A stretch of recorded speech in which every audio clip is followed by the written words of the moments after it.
and that the impact is genuine and that the world is indeed changing. And I think probably that's the biggest trend we're seeing of all, is a kind of an ever greater requirement that we and others like us focus deeply on robust, rigorous measurement to gather evidence that the change is coming and to gather insights so that we can refine our programs. There's some downsides to those development partners too. They tend to take very, very long time to make decisions. I think that sometimes you can give up before decisions are made. I think agendas are often set in foreign capitals, and sometimes the people who set the agenda, despite their good intentions, are adrift from local circumstances and the local context. And I think the other problem can often be that funding is not consistent over time. So that even if you are being successful, should the strategy being set in London or Washington, should that strategy change for reasons that you don't know, then it doesn't matter how successful you are. You'll find yourself without a partner. And that's can be very, very frustrating, because in that respect, it's not like the market. Success does not bring success necessarily. And that makes it hard to read and hard to operate over the long run. I think that's very helpful, Rob, and obviously experience-based, because you've been working in that region for decades and worked with many aid agencies. I think you mentioned 3 very clear recommendations what could make that collaboration, which overall is very productive, even better and even more outcome-based. One more question, talking about aid agencies, and I think you even touched upon it very briefly. I observe that corporate volunteering is a growing part of how agencies or even companies, commercial companies, are trying to invest into supporting developing economies and societies. And I happen to know that you have quite a bit of experience with volunteering as well. Any takeaways, any insights again that you would like to share with us?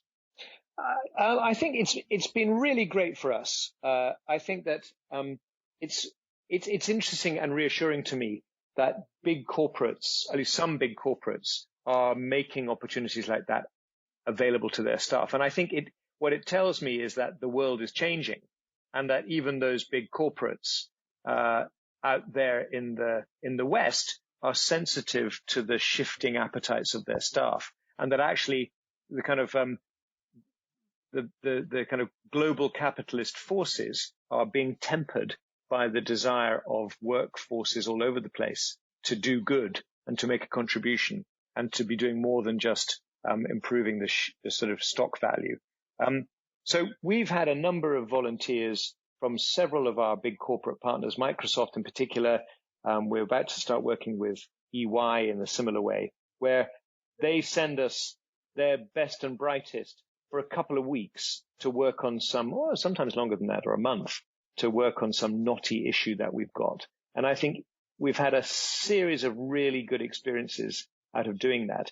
I think it's great for us. It's really great for the volunteers usually. I mean, that's my impression, that they have sometimes a really life-changing experience coming to Kenya or Tanzania and really spending some time looking under the hood of a local organization, working with local Kenyans, and really experiencing something close to the ground. I think it can be frustrating, of course, because when they leave, and then you have just got used to having them around.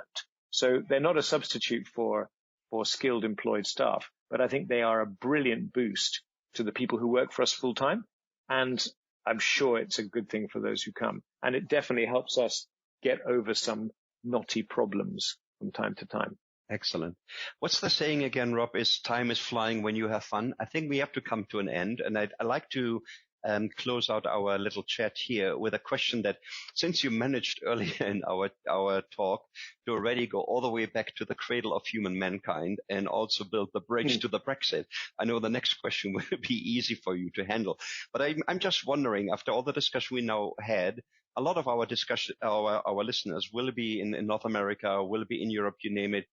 Are there parallels? Are there things, learnings that you have built over the years in sub-Saharan Africa, especially when it comes to learning, workforce development and preparation, talent development, where you think your experiences would be very helpful to be considered and be known to what we normally call the highly industrialized and developed countries?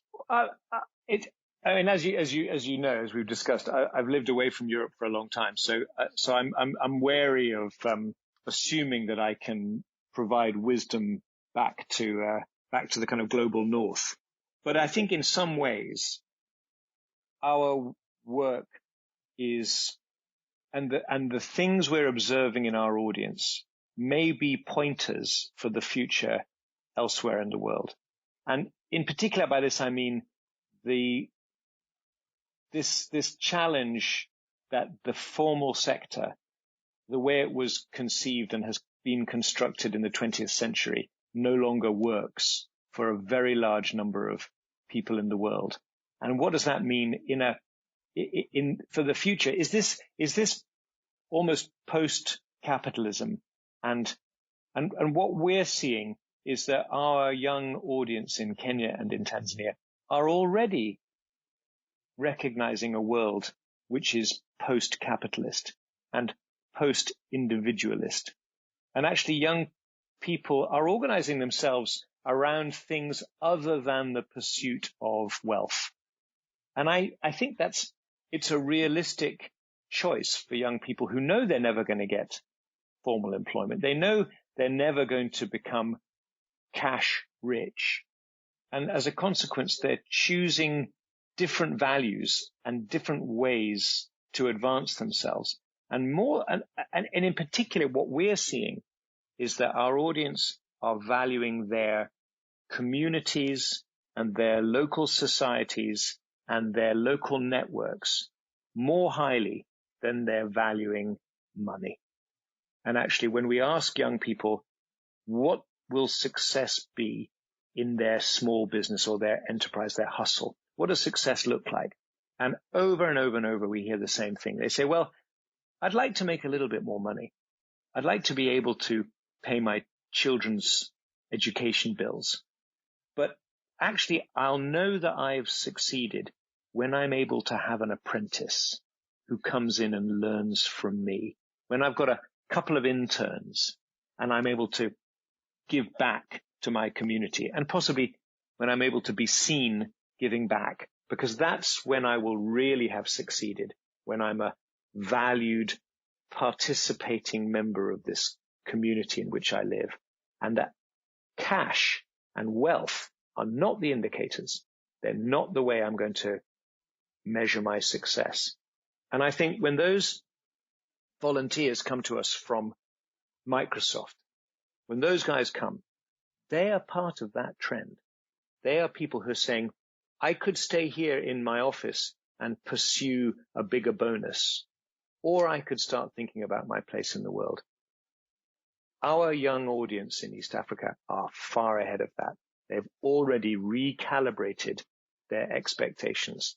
They're thinking about a different way that society is constructed and a different role for themselves in it. And I think this has potentially, it's a profound indicator of where Western society may need to go in order to be able to square the circle of changing economy, technology wiping out more jobs, and the frustrations that people are having climbing an ever more slippery ladder. They too are going to have to accept that a different way of living, and maybe there's a different type of society that they're going to live in future, which isn't defined by the size of their car or their bank balance alone. And I think that we might just be ahead of the world at this point in East Africa. And it's something we continue to think about and we continue to investigate and to measure, just in case we're seeing something here which can be an important glimpse of something profound for humanity. Wow, Rob, I had a hunch I should ask you that question, and I'm glad I did. Very profound, very far-reaching. And earlier in the podcast series, Chris and I already talked about that the future workforce of the globe will be in Africa, and that's a purely demographic statement. But what you were able to say, and I really have to think about it a little bit more, is maybe even the future of what working is and the balance between working and living can be kind of witnessed in Africa as well. And I think we can just invite our listeners to either visit or pay more attention or take a look, because there might be something that is already a glimpse of a future, of a different global future, very insightful. Rob, I happen to note also that, and you talked about a lot of the research, the service you do, that you publish a lot of those reports. I took advantage of them in the past as well. I find they are some of the best, putting the finger on the pulse of what's going on in countries like Kenya and Tanzania. Do you want to quickly mention to our listeners where they find your website so they can actually take advantage of that work that you've done? So if anyone who Googles Well Told Story or goes to welltoldstory.com should be able to find some of the interesting stuff that you referred to, Lutz. It's a constantly changing library of learnings and insights, and maybe some funny stories in there too. Absolutely. I personally remember one that I actually took advantage of is, I think you call it the State of Youth in Kenya, the Shujaaz 360. And it's really because you have this wonderful way of combining data and insight with stories and personal perspectives of what's going on. I find them amongst the most illustrative and most rewarding things to read. That's great. So once a year, we publish we do an annual cross-sectional survey of all the youth in Kenya every year for the last 4 years. So the 2019 report will be out in the last quarter. So, but 2018, 17, 16 are all there in case people would like to see what's happening. What are the trends? What are young people thinking about? How are they spending their money? How are they having sex? That's probably more than we were hoping for, Rob. I hope that our listeners had as much fun and were as glued to the headphones as I was. I already thought that I know Well Told Story and yourself quite well, but I learned a ton of new things today. And I hope my education and my journey was as rewarding for all the listeners. Thank you so much for taking the time to share your insights and your personal career story with us and your observations. We all benefiting from it. Thank you, Rob Burnet, and good luck with Well Told Story and Shujaaz moving forward. Thank you very much, Lutz. It's been fun talking to you. Thanks for listening to this episode in our special season of Learning is the New Working on the topic of learning for good. I'd like to thank all our participants in this season for sharing their perspectives and the amazing work that they do. I'd also like to thank my co-curator, Lutz Ziob, who brought amazing people to the conversation and a great fresh perspective for us. If you like the podcast, please take a moment to leave us a review on iTunes or on your favorite platform. Better still, drop us a line at www.learningfuturesgroup.com and suggest an interviewee or a topic that might help us point the way to the future of workplace learning. Thanks a lot and see you in the next episode.